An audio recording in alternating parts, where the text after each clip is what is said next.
you will hear a conversation between a student and a job-hunting agent. First look at questions 1 to 10.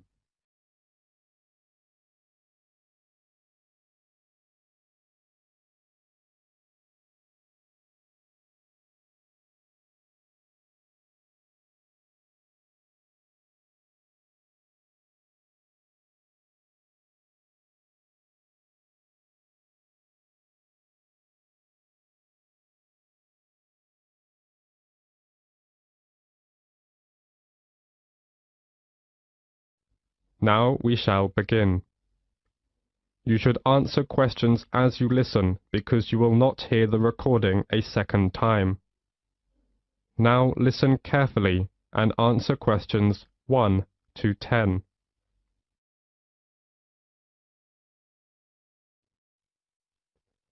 Good morning. May I help you? Oh, good morning. Is this the Student Job Center? Oh, yes. I was wondering if perhaps you could tell me a bit about the job. You know, the hotel recruitment program that offers a range of work at the hotels in the area. Of course. Take a seat, please. I'll take you through some of what we have on offer. Thank you so much. Oh, wait a second and I'll get my pen. Okay. The first job is reception assistant at the Parkview Hotel. The Parkview Hotel has quite an international flavor, so you'll need to speak at least 2 foreign languages. Sure. I can speak fluent French and Spanish, so that's no problem. Good.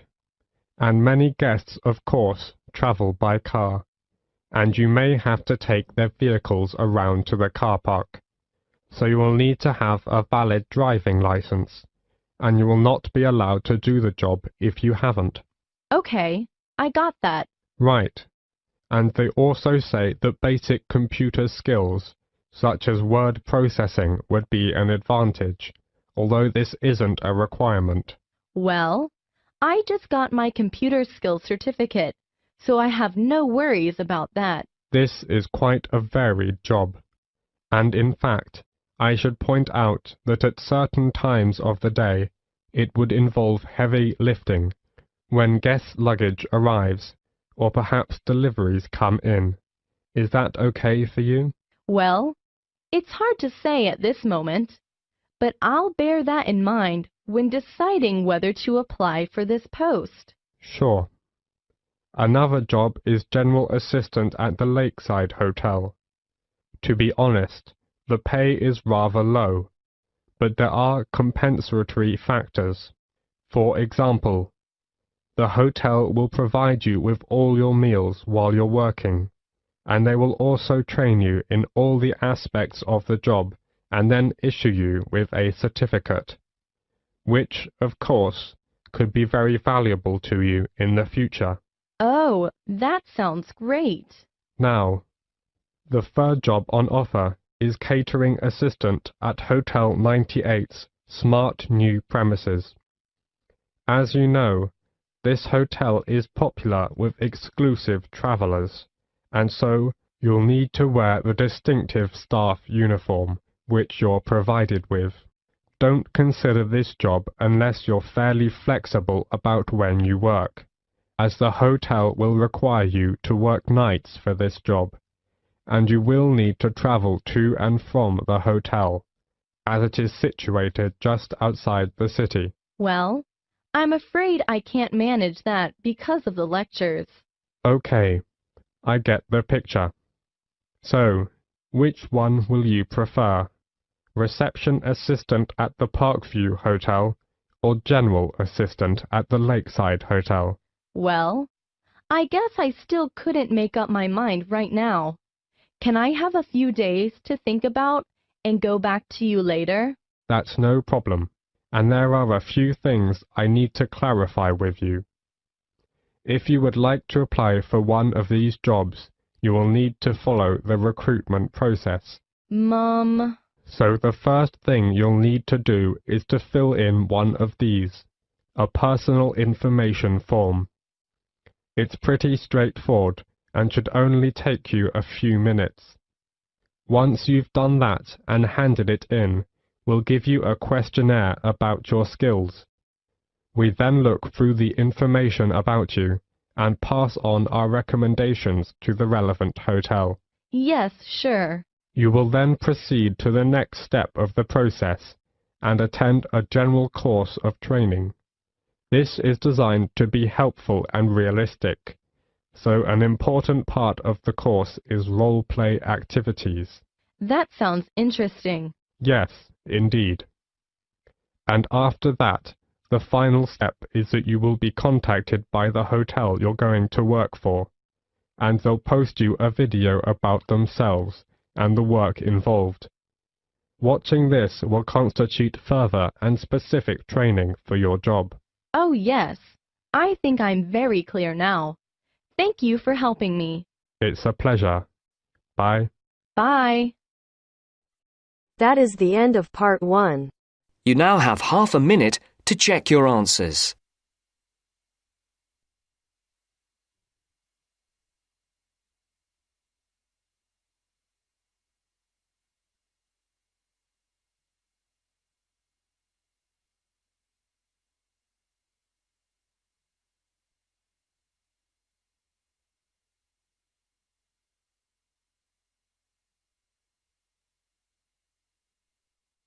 Now turns to part 2.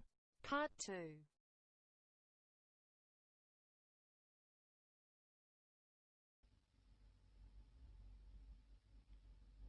You will hear a doctor from a medical center giving some information about the center. As you listen, answer questions 11 to 20. First, you will have some time to look at questions 11 to 14.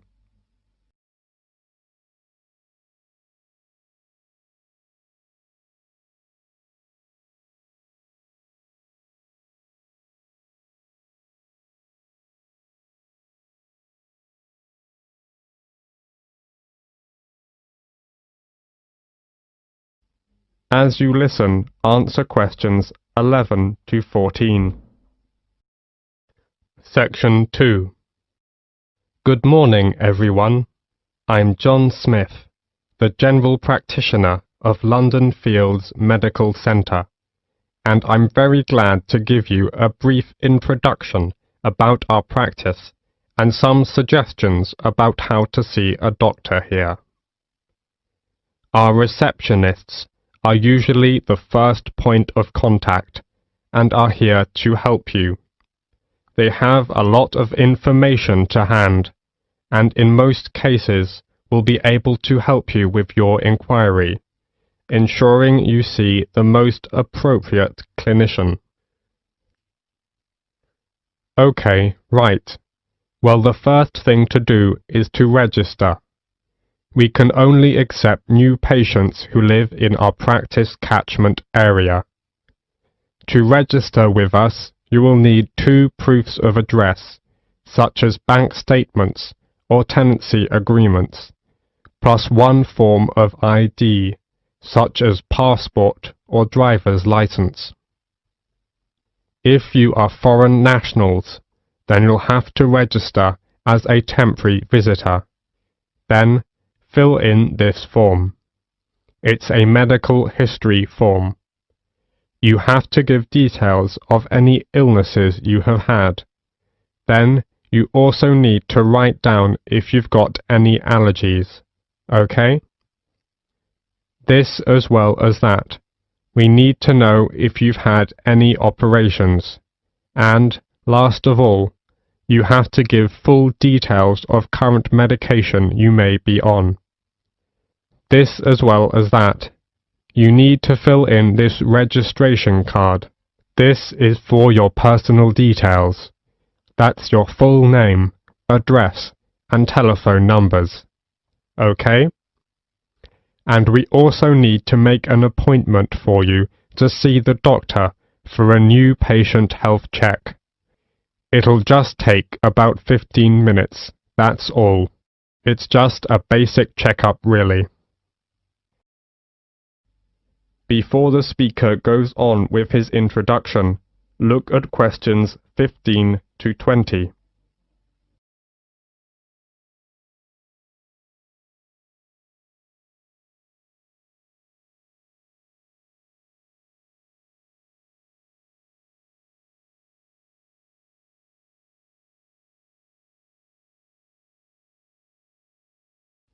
Now listen to the continued talk and answer questions 15 to 20 by choosing the appropriate letters.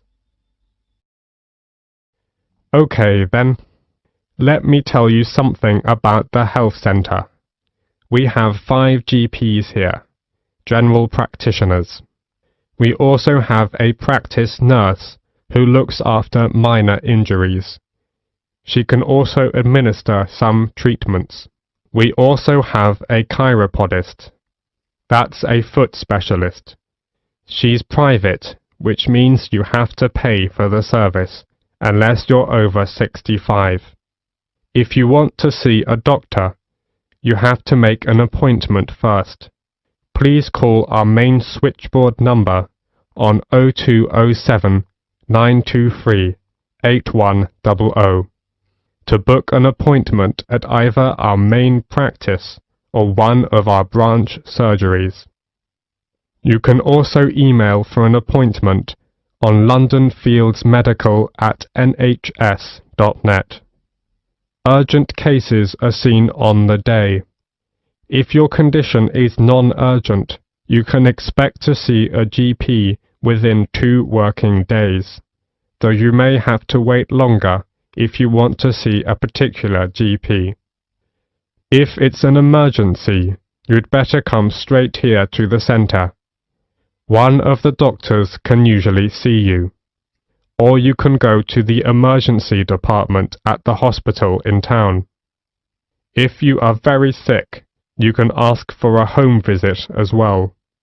On Friday afternoons, we have an open surgery, which means you can come along and just wait to see a doctor. But you may have to wait for several hours, so it's much better to make an appointment and come at the specified time. Usually, when you see a doctor, you'll be given a prescription for medicine which you need to take. Or you can choose to go to a pharmacist in a chemist's shop. If the doctor decides that you will need the medication for a long time, you will be given a repeat prescription form. This allows you to get a further supply without seeing the doctor again. You simply leave the repeat form here a few days before you need it. Then you pick up the medication at the chemist's. Oh, you may wonder how much this all costs. Well, there is no charge for seeing a doctor. You can make an appointment any time to see one of our doctors, and it will not cost you anything for the consultation. However, you need to pay for the prescription, and the cost varies with the medicine, but it's usually just a few pounds. Nevertheless, in some situations, such as pregnancy, the prescription is then free. All right. Do you have any other questions? That is the end of part 2. You now have half a minute to check your answers.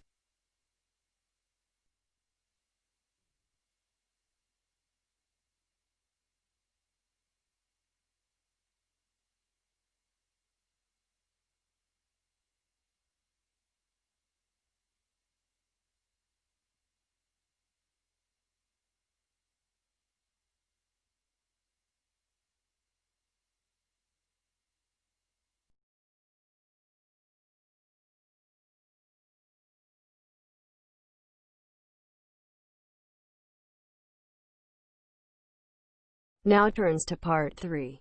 Part 3.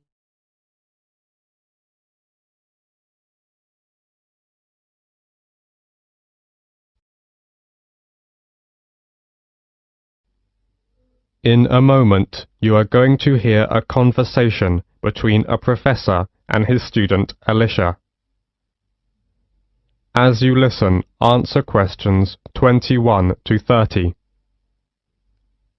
First, you have some time to look at questions 21 to 30.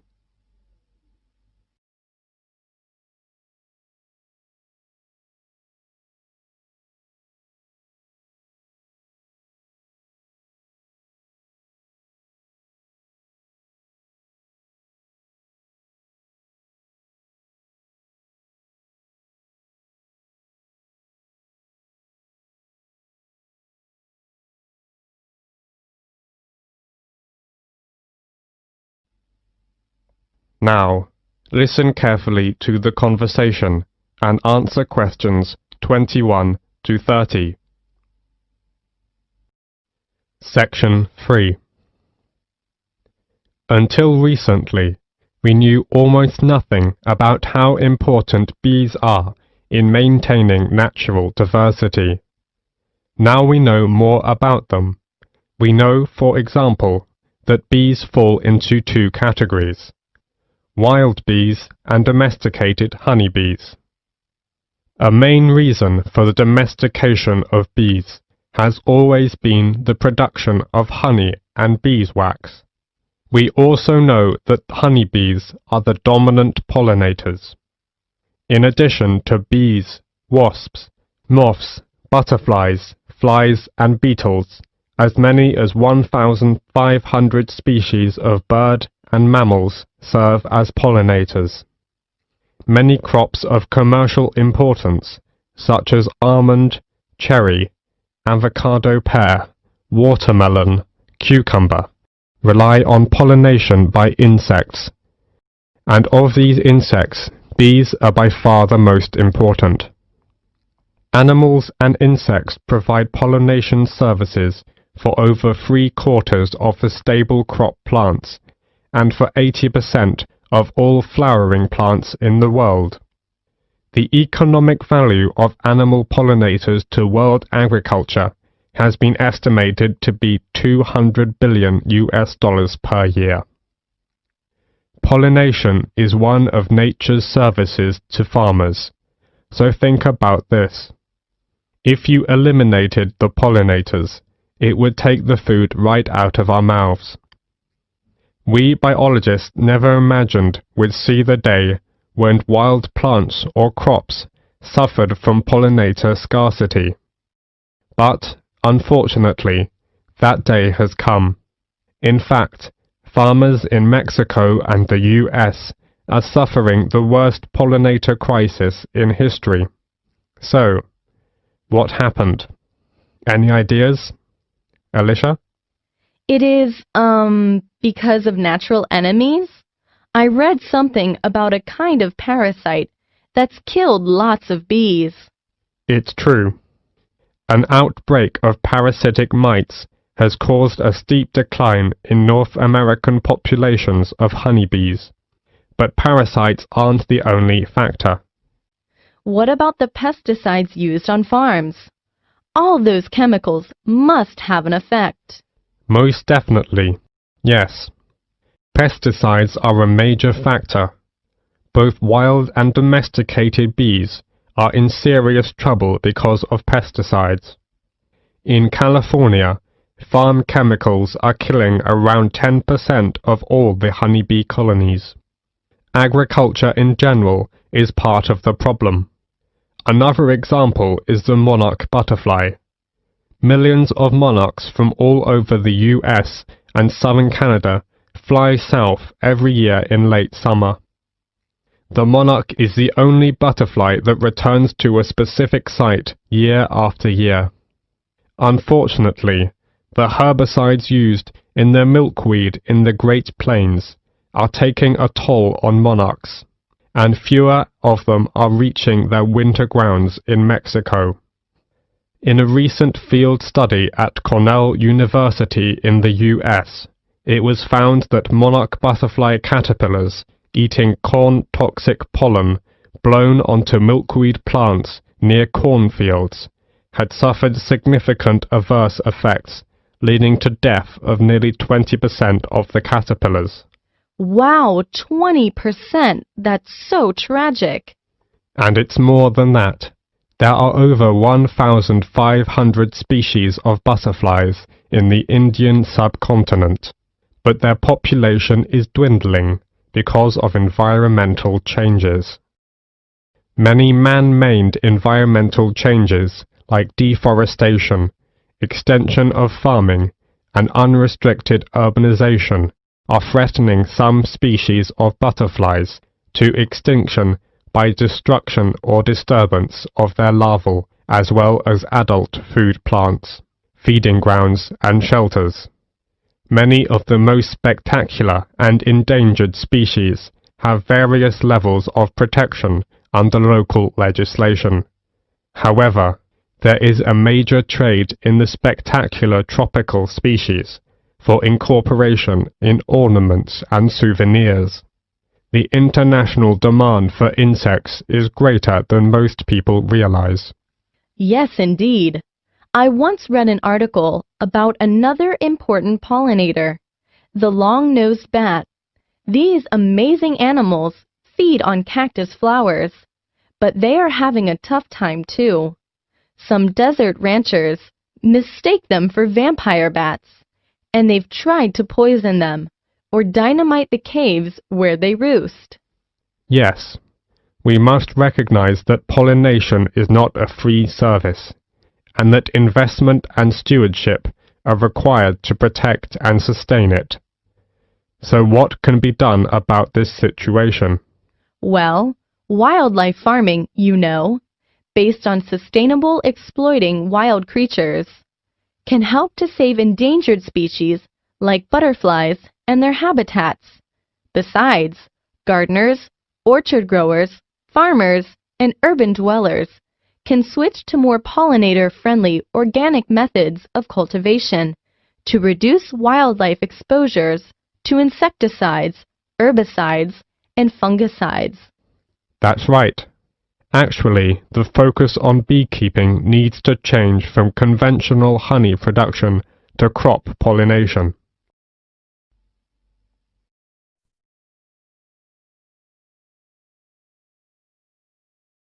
That is the end of part 3.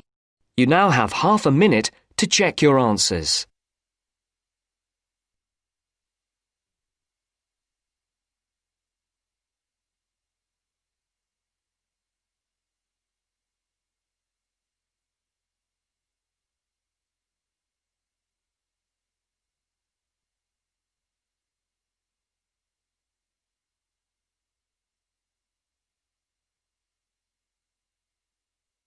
Now turns to part 4. Part 4.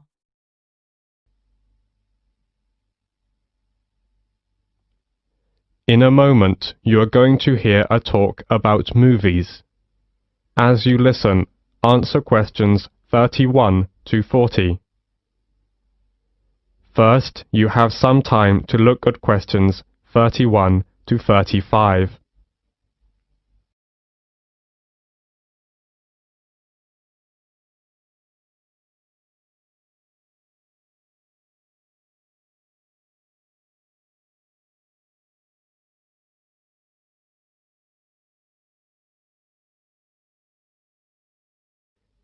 Now, listen carefully to the talk and answer questions 31 to 35.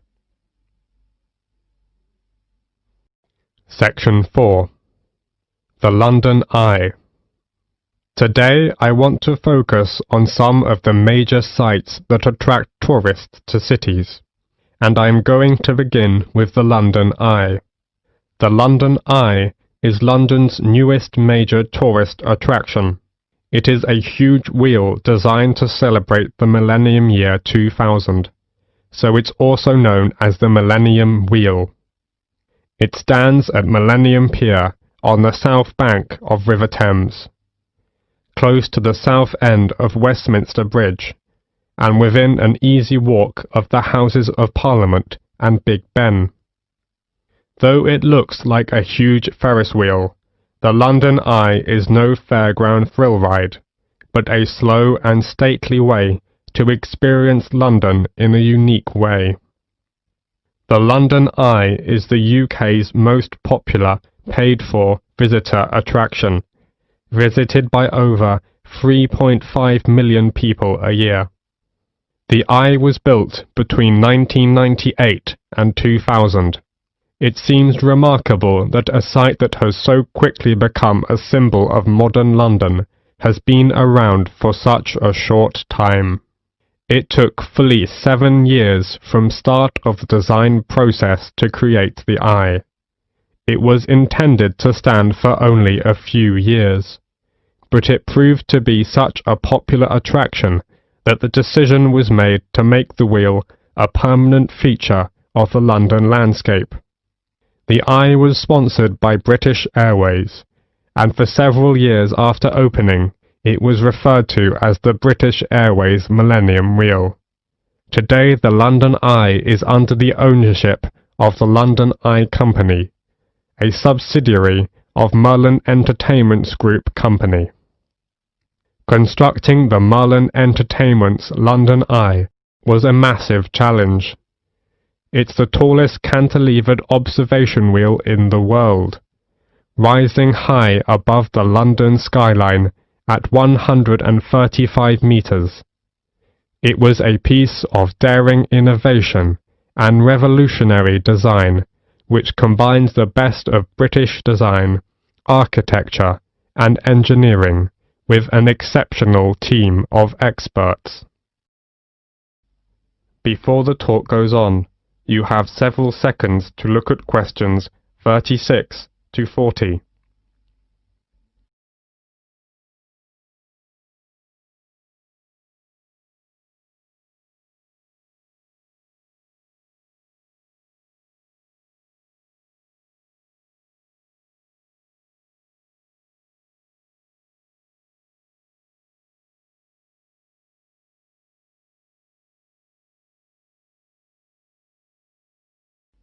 Now listen to the continued talk and answer questions 36 to 40 by completing the diagram.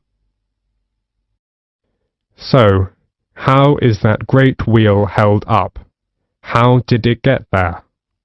The starting point was, of course, the ground, and while parts of the wheel itself were still being constructed in various countries, tension piles were being driven into the ground beside the River Thames.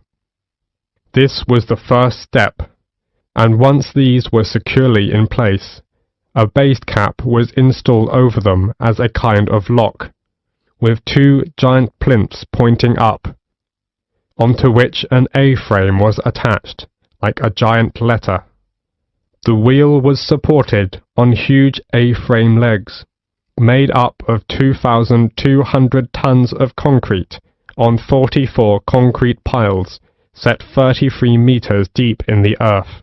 All this took many months and incredible effort, but meant that the spindle could be installed, around which the great wheel would turn. The spindle itself was too large to cast as a single piece, so instead was produced in 8 smaller sections. Now the project really was in business, and the vast rim, with spokes like an outsized bicycle wheel, could be brought in. 64 spoke cables, which are similar to bicycle spokes, hold the rim tight to the central spindle, and the view was enhanced by the capsule design. Unlike traditional Ferris wheel designs that you might see at a local fairground, the passenger capsules were not suspended under the wheel. They were set within a circular mounting ring attached to the outside surface of the wheel. What this means in practice is that travellers within the capsule have a full 360-degree panoramic view, unhindered by spokes or wheel struts. And the last thing to be built is the first thing the visitor encounters, the boarding platform laid down underneath. The wheel does not usually stop to take on passengers. The rotation rate is slow enough to allow passengers to walk on and off the moving capsules at ground level. It is, however, stopped to allow disabled or elderly passengers time to embark and disembark safely. That is the end of part 4. You now have half a minute to check your answers.